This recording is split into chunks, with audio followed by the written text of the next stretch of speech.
So I sold my Peloton bike. Kind of crazy for me to be saying that right now, but it used to be right back there, and you can see it's gone. Just want to go ahead and start off by saying right off the bat, I did not sell the bike with anything to do with all that controversy over the commercial that they had here that came out roughly around Thanksgiving time. That had nothing to do with the decision, but stick around, I'm gonna get to why I ultimately decided to sell the bike. So to start off, I bought my bike back in March of 2019. It is currently December 31st, actually, of 2019. So I had it for just a little bit over 9 months. And I made a few videos, which I'll post the cards right up above if you want to check those out. So I did an initial Peloton Bike review, why you should buy it video. Then I did my 8-week results. In a nutshell, I lost 10 pounds in the first 8 weeks, which was awesome. But I'll get to that here in just a minute as well. I also did a follow-up video basically explaining 5 ways to stay motivated on the Peloton bike because I started losing motivation to ride. So I did somewhere in between 150 or so, 200 rides, somewhere in that ballpark. And I did some of the yoga, some of the meditation. I did a few of the floor exercises as well to try to just mix it up to where I didn't get bored. And ultimately the bike is expensive. So the base package is $2,245 and the essentials package, which is what I bought, is $2,404. So if you finance that like I did, it's $62 a month for the bike, but then you have to pay the $39.99 monthly subscription so that you can actually access the classes on the bike. So it's not exactly cheap. It is an investment for sure. And the thing that kind of led me to get it is because I was getting tired of having to go to the gym after work. And then my wife was pregnant at the time when I bought the bike, and we had discussed, because she doesn't go to the gym, she had discussed she would be interested in riding the bike at home as well. So I figured, hey, what the heck? I had looked into this bike for quite a while, went ahead and took the plunge and got it. And of course, like with anything new, it's exciting. I loved it.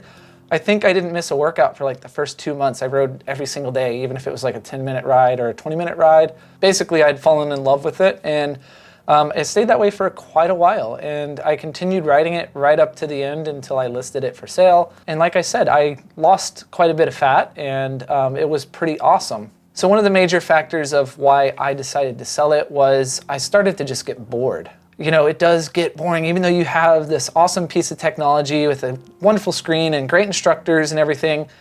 It got boring for me to just sit stationary. And so I tried different things to stay motivated.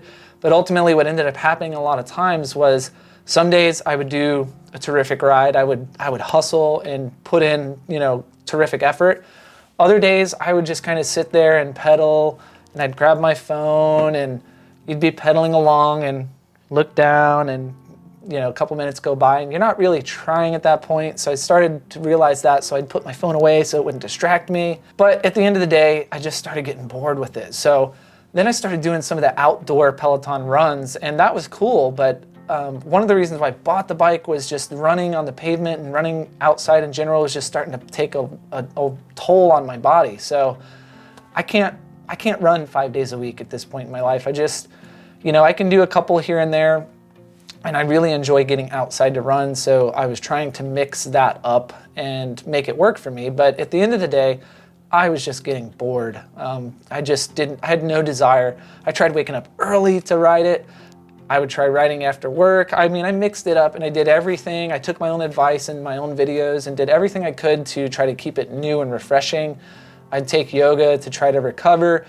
But at the end of the day, a ride is a ride. What you get on the bike is you have several different kinds of rides or styles of rides, climb rides, the HIIT kind of things, the Tabata rides. There's several different styles of riding, but at the end of the day, you're sitting, you're clipped into a bike, and you're pedaling. So it does get a little repetitive, and I would say that I probably don't know many people that would just be content only riding a bike. So that led me into dabbling in the idea of, well, should I just get a gym membership and go here and there to the gym just to mix it up? And I stayed on that idea for a while. And my wife started riding the bike, and she only did a handful of rides, and she wasn't really into it. So here I am paying, 60 some odd dollars a month for the bike, and then an extra $40, so roughly $103 a month for a membership, more or less, which is pretty pricey. I've never been at a gym or a club even that you had to pay $100 a month. I'm sure they exist out there, and there's probably someone that's watching this video that has paid that or is currently paying that, but basically I think there are only two types of people who can do this with the Peloton bike. Number one, if you're using it, great. And if you have family members inside of your house that you can share this subscription, the $40 a month subscription with, then it's worth your money. Then the second kind is people that are wealthy. I'm not wealthy. I'm a very middle-class American. If you have enough money to where it's not a concern for you to either outright buy a $2,000 bike to let it sit and do an occasional ride, or to have the bike and a gym membership, great, but I'm not one of those people, so I kind of had to make a decision. One or the other, what's it gonna be?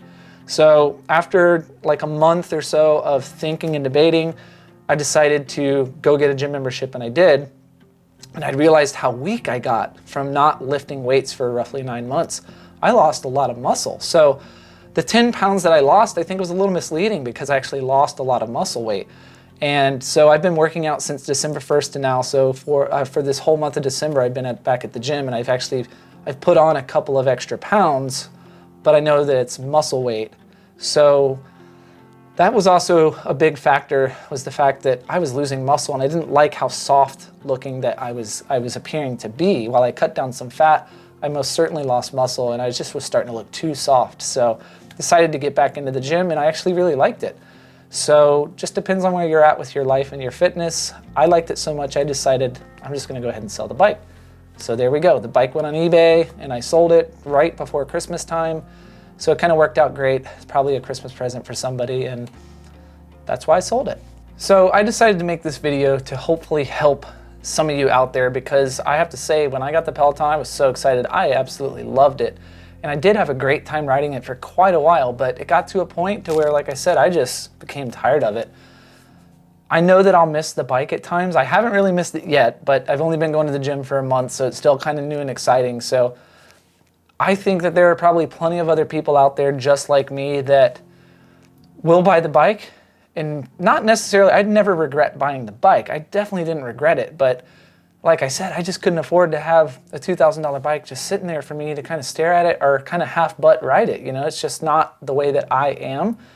And I know that there are other people out there that will probably encounter the same exact thing. So if you're watching this and you're on the fence of whether or not you should buy the bike, just look at yourself and go, am I gonna be tired of this in 4 to 6 or 9 months sitting stationary riding a bike? And if you've never ridden a bike in a spin class, I'd recommend that you go to a gym and just do a class.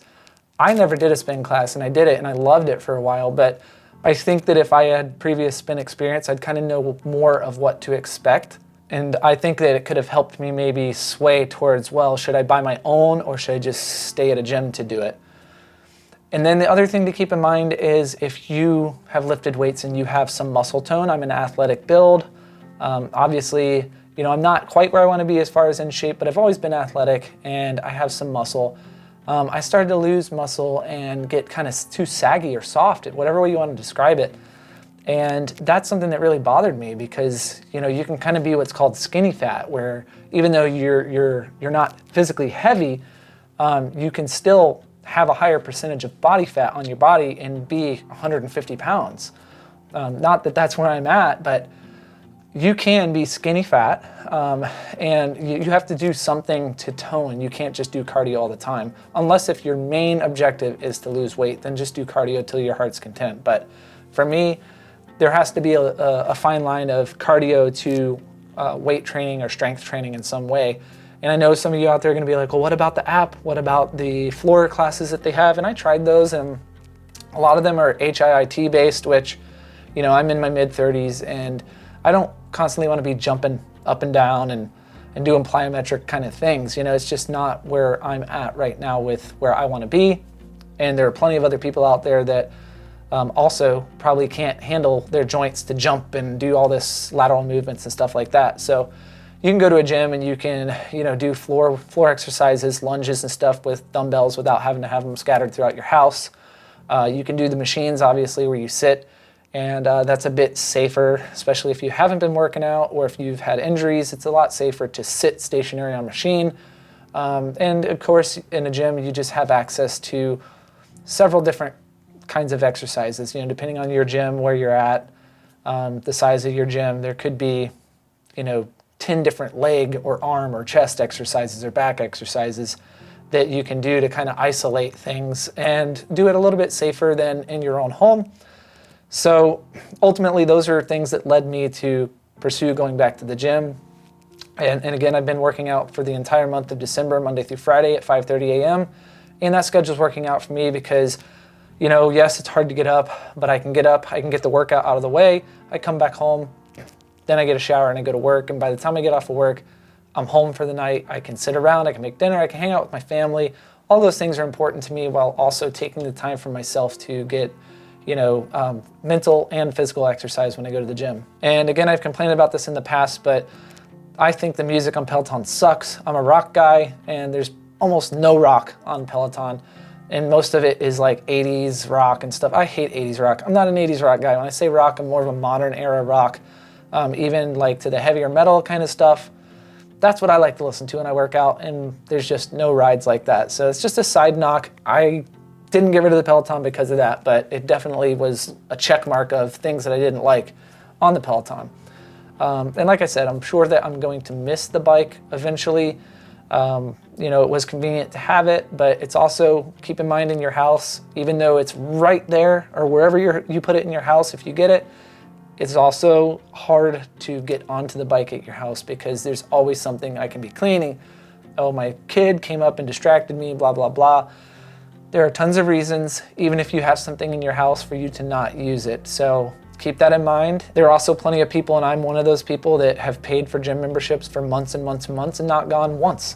So hopefully I'm not going to do that. What I find is, instead of buying a year membership, just buy, I bought 4 months, for example. So okay, I'm going to get the most out of this 4 months that I can. I'll reevaluate at that point whether I want to join back or do something else.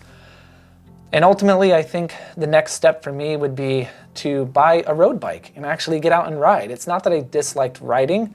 I got bored sitting still, and it's just sometimes 20 minutes feels like an hour or an eternity. So I think the next step for me would be to, buy a road bike and maybe get outside and ride. That's something I think that I personally would enjoy, but obviously there's factors that go into that as far as drivers that could hit you, stuff like that. All right, guys, so hopefully that helped you out. If it did, make sure you comment below and leave a thumbs up. If you didn't like it, hit the thumbs down twice. And as always, we'll see you guys in the next video.